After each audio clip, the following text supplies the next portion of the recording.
Hi, this is Vijay Atluru for Abiding Grace podcast. We will see today Genesis 39 and 40 chapters. In chapter 39, Judah was exposed for his weakness and his breaking of the levirate marriage covenant that was God's covenant for the widows. When Judah was exposed, he realized that he fell short and he was a sinner, and then he repented and turned to God. That was a very important step for Judah's role in the future, in the story of God's program. Now, in chapter 39, the story focuses on Joseph, and it starts. Now, Joseph had been taken down to Egypt, and Potiphar, an officer of Pharaoh, captain of the guard, an Egyptian, bought him from the Ishmaelites who had taken him down there. Bible has a very interesting way of saying things. Sometimes it emphasizes 2 times, it says. Sometimes it says 3 times to confirm that the completeness of God's action. Or 7 times. Like this, the language has very significance in the story. Now, Joseph has been taken down, and he has been taken down in the end of the sentence. Potiphar bought him as his slave. Joseph has been taken down. Joseph was not going down on his own like Judah. Joseph has been taken down, and then again from Potiphar's house he goes down to prison. He has been taken. It was by the misdoing of the people his own brothers start with, and then on the way whoever was in Joseph's life was taking him down or pushing him down. He was not the one doing these things, unlike Judah. God was furthering his plan in the program of salvation. So God was in control when Joseph was being taken down. So verse 2, 3, and 4, let's see. The Lord was with Joseph, and he was a successful man, and he was in the house of his master, the Egyptian. And his master saw that the Lord was with him, and that the Lord made all he did to prosper in his hand. So Joseph found favor in his sight and served him. Then he made him overseer of his house, and all that he had he put under his authority. Going to the last verse of chapter 39, or last 3 verses. But the Lord was with Joseph and showed him mercy, and he gave him favor in the sight of the keeper of the prison. And the keeper of the prison committed to Joseph's hand all the prisoners who were in the prison. Whatever they did there, it was his doing.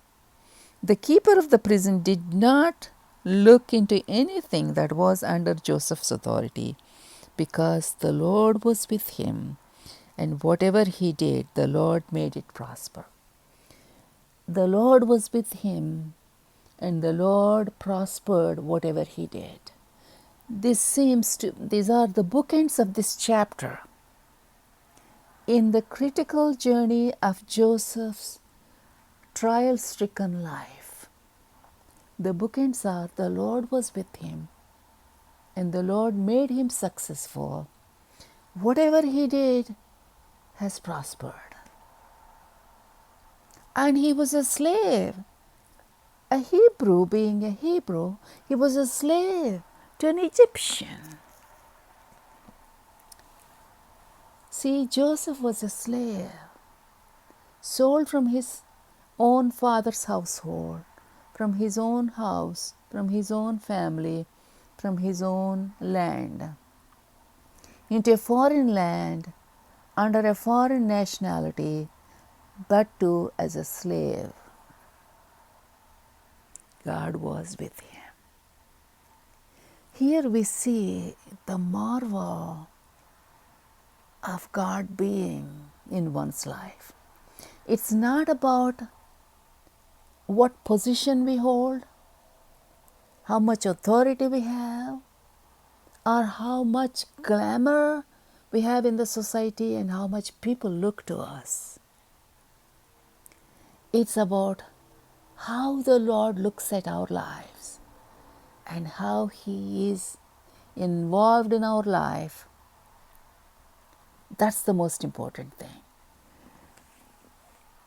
When the master of the event is our friend, even if we sit at the end of the table in the last row, we will be served well. That used to be a proverb in my country. It doesn't matter where we sit in the row. It matters whom we know or who shows favor to us. But as human beings, from the fall in the Garden of Eden, our eyes started looking at what we see, not what we don't see. What we see here and now matters more than what is invisible and what is eternal. That has been the trick of the enemy once he brought down the humanity away from God. But God wants to turn the humanity back to Him. And that's why the Bible is the greatest tool and gives us vision where to put the right values and how to walk right with God. Salvation is not about the place we are going, about to whom we are going. A lot of people are caught up on how heaven would be like golden streets and crystal and the seas and the trees. That's not as much important. It's only a speculation, and it is in human terms for us to understand how glorious a place and how a different a place it would be. But God is our dwelling place. When we are here down on earth, when we are taken away from the earth and the fleshy body into a spiritual glorified body, our dwelling place is God. And we are His dwelling place also. He lives in us, and we are treasured and hidden and preciously guarded in Him. It is a mutual indwelling. That is what salvation is. When we see our perspectives, a lot of times I observe, whether in the teachings or the preachings or the songs, it's all about us most of the time. What we do for Him, how we walk with Him, how pious we are, those are all important things, but they're not the head. Let us not put the cart before the horse. The main thing is our relational closeness with God. Out of it flows the ministry. Out of it flows our behavior. Out of it flows our love for other people. We can have all those things on display in our life, but if the main thing is not as the primary, we are in a shaky place. Our doings are shaky, incomplete, not so pleasing to God.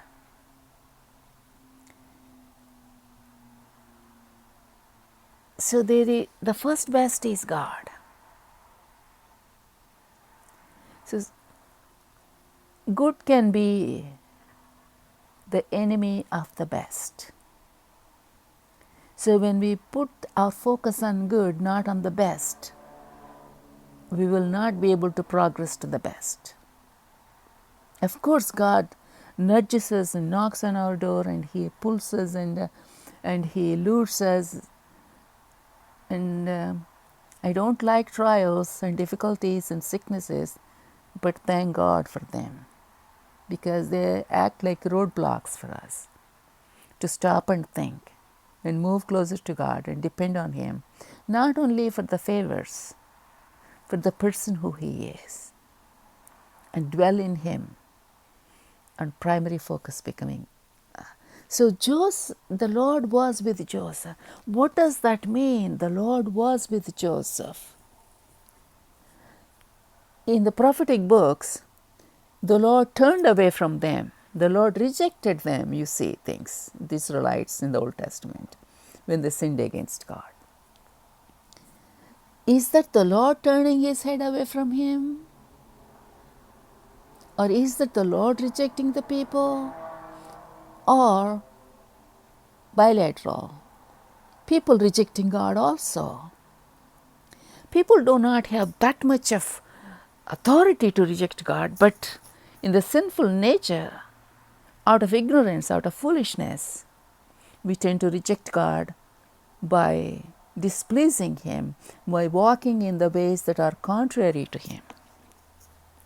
So when God was with Joseph, that means Joseph was with God too. Joseph's focus was on God. Joseph's eyes were on God. Joseph's heartbeat was God. What happened to all these dreams that God gave to him, that moon and stars and everybody will fall down to him, all the 11 sheaves bow down to this one sheaf that Joseph was and who was standing tall? What happened to all those dreams? Did God fail, or did God forget these things, or Joseph gave up on these things? The Bible doesn't explicitly say it here. Sometimes it seems in our lives also, the dream or the vision or the calling that God gave seems to go nowhere. We seem to, did I go wrong? Did I take a wrong route? Or did I make a mistake? Did God leave me? Was that promise not good? Maybe it wasn't true. All these doubts come up. I can say I'm one of those people. I can't say now I am, though occasionally I could be, but a lot of times I doubted God's calling. Just because the results were not immediate. Just because it seemed the road has been blocked, or I didn't find the way, or I don't see the highway, or I don't see what I expected to see. That's the story of the humanity.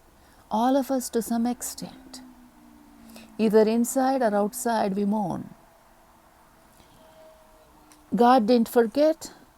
I don't know Joseph was fixated on his dreams or not. It doesn't seem right now. But at this juncture, in this chapter, it seems as if the dreams are gone. It happened the same way in Abraham's life. God promised him a son, and through your seed all the nations will be blessed. And when he called him from Canaan, Ur of the Chaldean country, all those promises, I'll give you the land, I'll make you a great name, and I'll make you a great people, and your seed will be blessed. Through your seed, all that. What happened for 25 years? What happened to the promise? So Abraham was scratching his head and tried his own little ways to make his older servant, head servant, to be his heir. Or God said no, and then he took Sarah's advice to produce Ishmael, and then God said no, that would come from your marriage, from Sarah's body it will come. It seemed as if the dream disappeared or dream failed. God never fails. We ought to fix our eyes on God, not more on the work we do, not on the goal we have or on what we expected. That is where we fumble, that's where we get discouraged, but God doesn't give up on us, thank His goodness. So at this juncture, Joseph, not a big tall chief where everybody falls down to him. He's just a slave. That too, in an Egyptian master, under an Egyptian master. When God was with Joseph, when God is with us, no matter how small task is entrusted to us, that came from the king's hand. Whatever little allotment that is given to our lives at a given point, that is king's assignment. It's not small, because king is never small.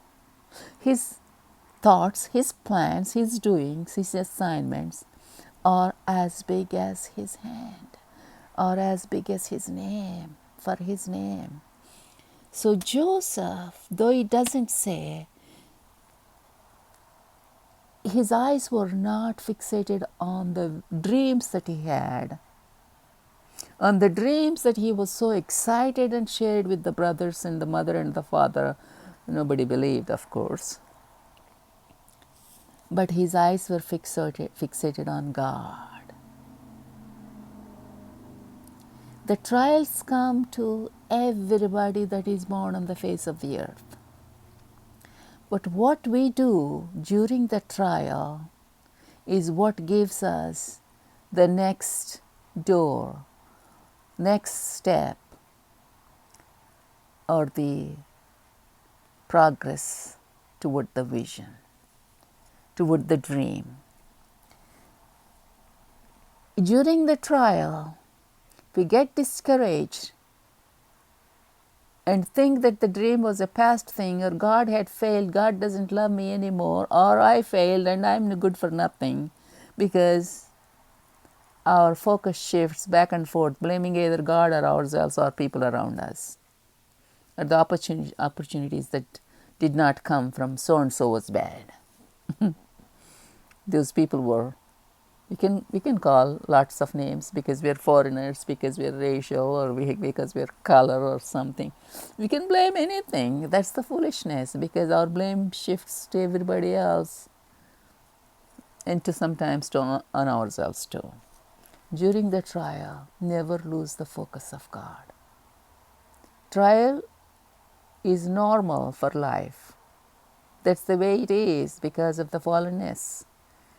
In correcting the fallenness, God uses those trials to bring His plan, to bring His wonderful, gracious destiny for us. So during the trial, we focus not on the promise, but on the one who promised us.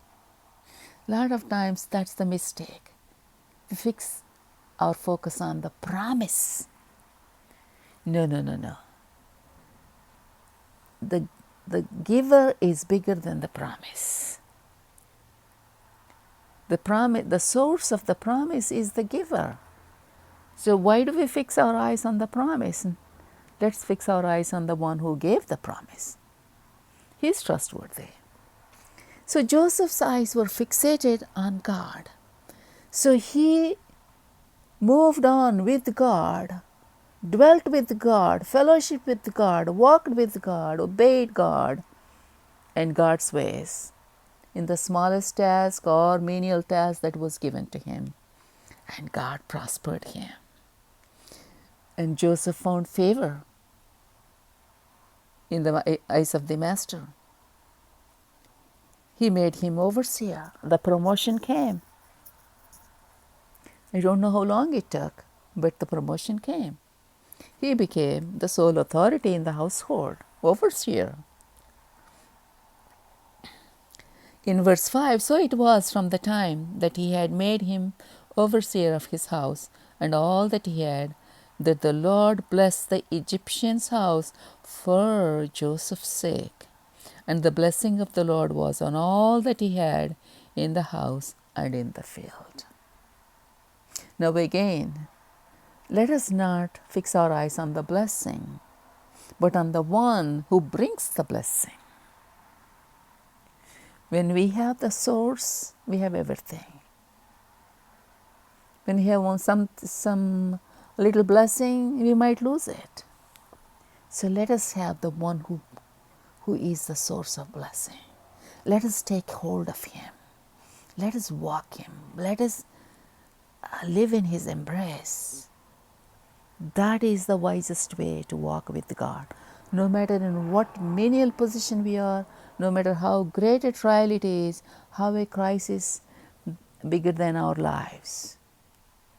But God is the rock that is higher than our circumstances. When we fix our eyes on Him, we are standing on the rock that's higher than us, higher than the floods, higher than the mountains, higher than the crisis. Isn't that exciting?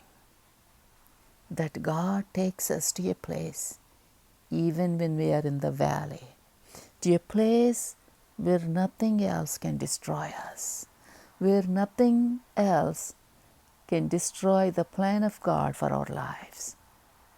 Because His plan is for His own sake.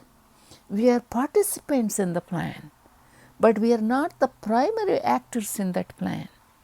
God is the primary actor in this plan. God's name is the highest, and God's purpose is the primary, not our name. The older I get, sometimes in my lot of times I should say, in my private prayers, I ask God, Lord, I don't want anything in this world. I just want you. My heart's desire is you. So I want to be an offering of pleasing aroma to you. Not to be seen, not to be glorified, but I want to see your name be glorified. That gives the greatest pleasure more than our name is glorified.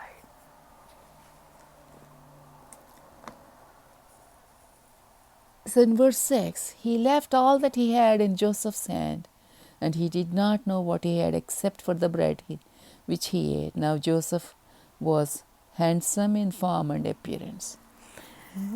It seems like Joseph came to a place of a resting time now. Yeah, all the hassle of being sold to the mediators and for a couple of coins and then being sold to Potiphar. He doesn't know, he was feeling dizzy. What is happening? Where am I going? Where to lie down? Where to eat? Who do I belong? He was dizzy. He was fainting, probably, if I were to be there. But now he settled in Potiphar's house. The promotion came. Potiphar really likes him. He is the head of the household next to Potiphar. He entrusted everything to Joseph's hand, and everything is being blessed like anything. So, sigh of relief for Joseph. If you and I were to be there, we think, okay, Lord, we thank you so much for giving us, taking us to this place and giving us this blessing. And our hearts might find some contentment there. I don't know what Joseph was. It doesn't seem that Joseph was content. He was moving with God, moving with God. When he had this kind of resting a little bit, another trial comes into his life. Being handsome and good in form, was it his fault? God gave him that. Then what is Joseph's responsibility? Use what God gave to him as he pleases? No. Joseph entrusts his life, including his physical body, to obey God. A lot of times the things God gives become a snare to the person. The blessing or the beauty or the riches or the name, fame, and the people who admire, all these things can become a snare for a downfall. A wise person will not put one's heart in those things. Only in one place, the steadfast, no matter what happens, it is in God. Joseph's beauty and comeliness and handsome and good in form was from God. But somebody was trying to become a snare to him. Joseph was wise. So in verse 7, it came to pass after these things that his master's wife cast longing eyes on Joseph, and she said, Lie with me. In verse 8, but he refused and said to his master's wife, Look, my master does not know what is with me in the house, and has committed all that he has to my hand. There is no one greater in this house than I, nor has he kept back anything from me. But you, because you are his wife, how then can I do this great wickedness and sin against God? Joseph's loyalty was not only to his master, but primarily to his God. Thus, the loyalty comes to his master, toward his master. Let us play a scenario here. If somebody, an average person, not like Joseph's integrity, was working there, wow, what a great opportunity to become closer to master's wife so that there would be greater promotion. That's how foolish people think sometimes. To get hold of the key person who would be the door for greater promotion. Joseph did not think about his promotion, nor about his pleasure, nor about the glamour or the elevation of his appearance in the sight of his master's wife. He didn't fall for it because he never put anything else in his heart other than God and God's assignment to his life in that moment. So he puts forward a great statement saying, My master does not know anything. Everything he has committed to me. There's nothing he has kept me back except you.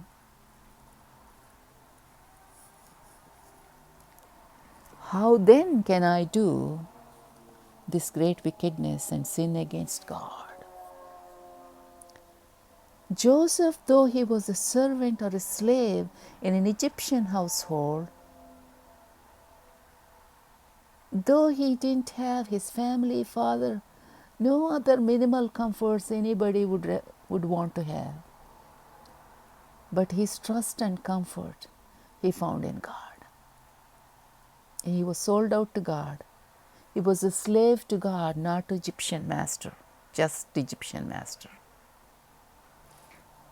He was a child and a servant of God. So his eyes were fixated on God. So he refused. This woman persisted. One day took an opportunity when he was alone to get hold of him. He would rather leave the cloak and run away without committing that sin. He would rather flee naked or outer garment probably than to protect his own honor and prestige with his outer garment. His father, Jacob, made a colorful garment, a patchwork, a priestly or a kingly and honorable garment to Joseph, which his brothers envied, and it was stripped away from him. Now he wore a servant clothes, and those were taken away from him. All the time he is being stripped off whatever was given to him. That stripping was only in the earthly view. Was he actually being prepared for the greatest garments that God had for him? When we lose something in this world, that's not the loss as long as we are in God. As long as we walk with God, that's not the loss.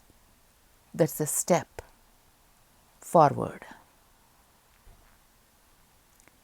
stepping stone for a higher position. Higher position in Joseph's story it is earthly. Sometimes in the New Testament saints might not even see that earthly highest position.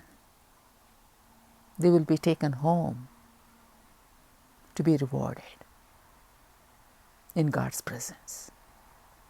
Because in the New Testament we read in Hebrews 11th chapter from verse 35 onwards, some people died when they were serving God faithfully.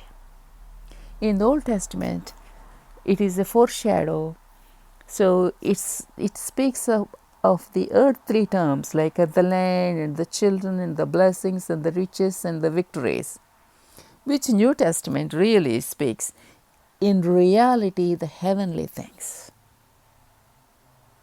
The earthly things transition to heavenly things in the fulfillment of New Testament in God's plan. So sometimes in the New Testament, saints might not even see the highest glorious position on earth. They will be taken into the presence of God for a higher reward. The world mocks, but God is not mocked.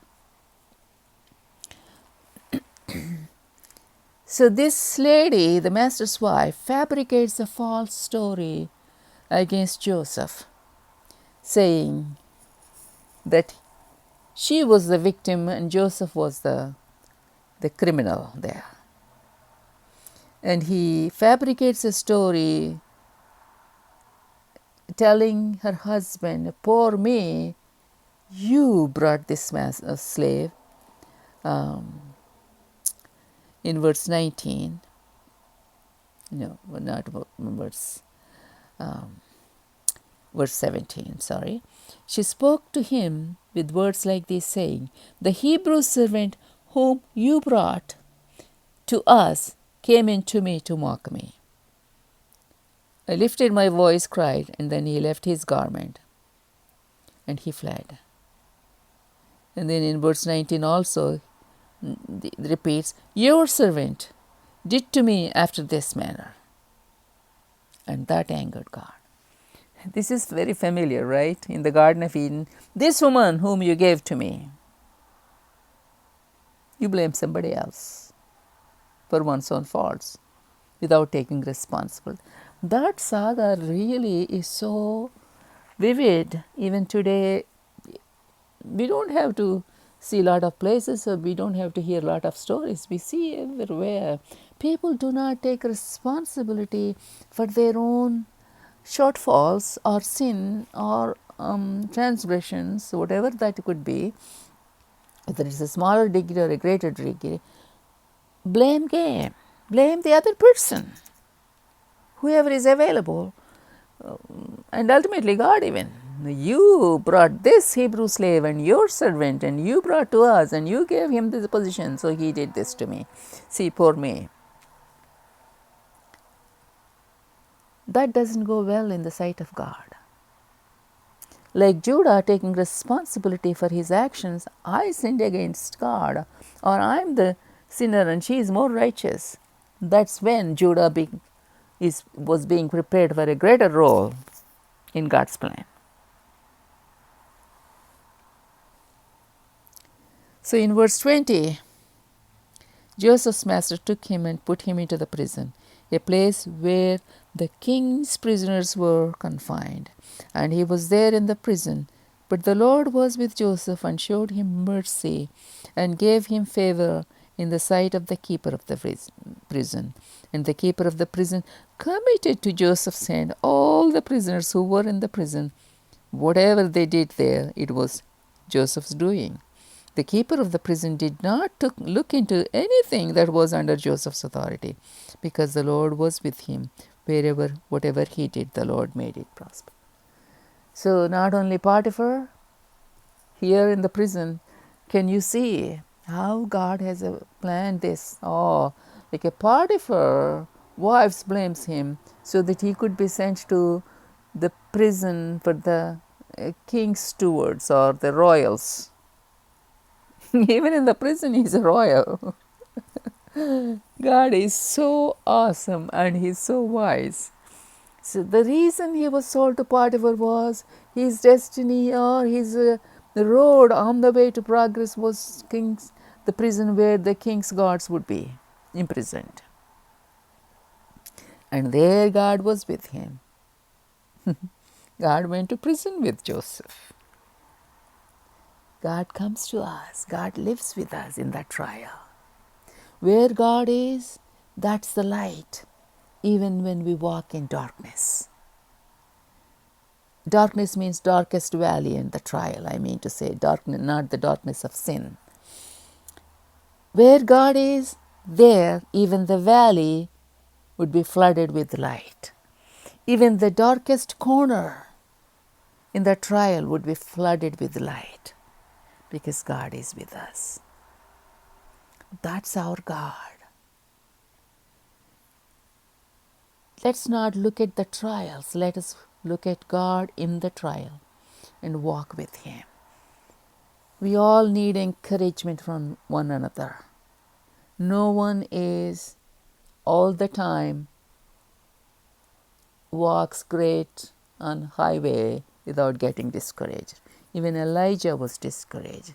Discouragement is I'm not saying it's okay, but it is common to man. So let's encourage one another by being prayerful, by reminding ourselves the Word of God and reading the Bible. God doesn't give up on you. God doesn't give up on me. He is our Father. He bought us with His blood, and He's not going to give up in the middle of the race. He's not a quitter. Once He starts, He takes us to the finish line. He is able to finish. So let's run with Him. Let's walk with Him. We will reach the finish line. No matter today, wherever, whatever place we are, in the middle of the trial, where our visions and dreams and the promises and the plans and everything seems to evaporate and disappear, except dark gloom settles on our heads. God is not a quitter. Let's not quit. Let's go to the finish line because God is able to take us to finish line. It's past 37 minutes, so I would rather do the 40 chapter next time. God is good all the time. Praise